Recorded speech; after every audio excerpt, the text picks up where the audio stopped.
दोस्तों, इस वीडियो में हम जानेंगे बौद्ध धर्म के उपदेश के बारे में, जिसमें से एक एक विचार जीवन को बदल देने वाला है।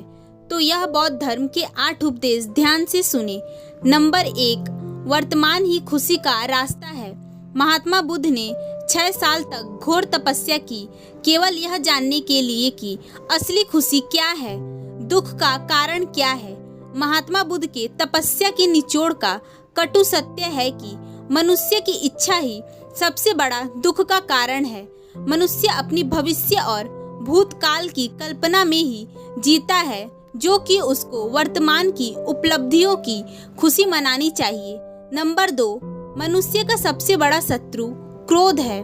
मनुष्य कभी अपने क्रोध के कारण से दंडित नहीं होता, बल्कि वह अपने क्रोध से ही दंडित हो जाता है। हम किसी पर क्रोध करके किसी और का नहीं बल्कि खुद का ही नुकसान कर रहे हैं। इसलिए मनुष्य का सबसे बड़ा शत्रु क्रोध है। नंबर 3, संदेह और शक की आदत सबसे भयानक होती है। हमारा दिमाग और चित्त सबसे शांत उस अवस्था में रहता है जब दिमाग के अंदर विचारों का घेरा बहुत कम हो।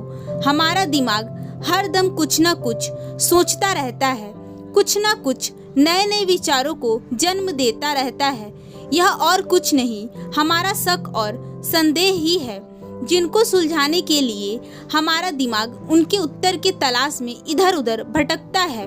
नंबर 4, लोग आपको तभी इज्जत देंगे जब आप खुद पर जीत हासिल कर लेंगे। स्वयं पर जीत को लेकर महात्मा बुद्ध का एक बड़ा ही अच्छा सुविचार है। दुनिया पर आप कितनी भी बड़ी जीत हासिल क्यों ना कर लो, लेकिन सबसे बड़ी जीत आपको तब हासिल होगी जब आप अपनी खुद पर जीत हासिल कर लेंगे। तब प्रत्येक जीत आपकी होगी, चाहे वो हार ही क्यों ना हो। नंबर 5, सूर्य, चंद्र और सत्य कभी छुप नहीं सकते।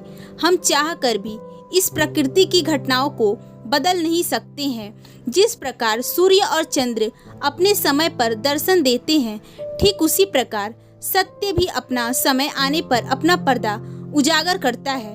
नंबर 6, लक्ष्य को पाने से अच्छा है यात्रा को ठीक से करना। हम सब अपने लक्ष्य के पीछे भागते हैं, हमको हमारा लक्ष्य मालूम है।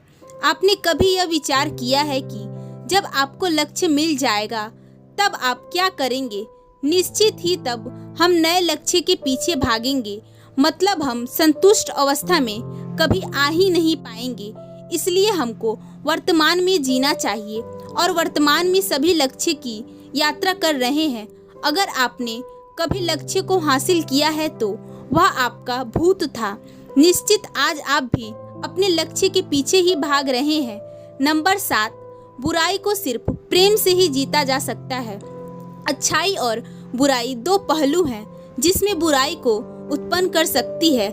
बुराई से कभी भी अच्छाई की उत्पत्ति नहीं होती है, लेकिन अच्छाई बुराई को समाप्त कर सकती है। बुराई पर अच्छाई की विजय की अनेक कहानियां भी आपने सुनी होगी। नंबर 8, खुशियों को जितना बांटोगे उतनी बढ़ती रहेगी। महात्मा बुद्ध कहते हैं कि एक मोमबत्ती के सहारे सैकड़ों दीप को प्रज्वलित किया जा सकता है, फिर भी मोमबत्ती की रोशनी कम नहीं होती।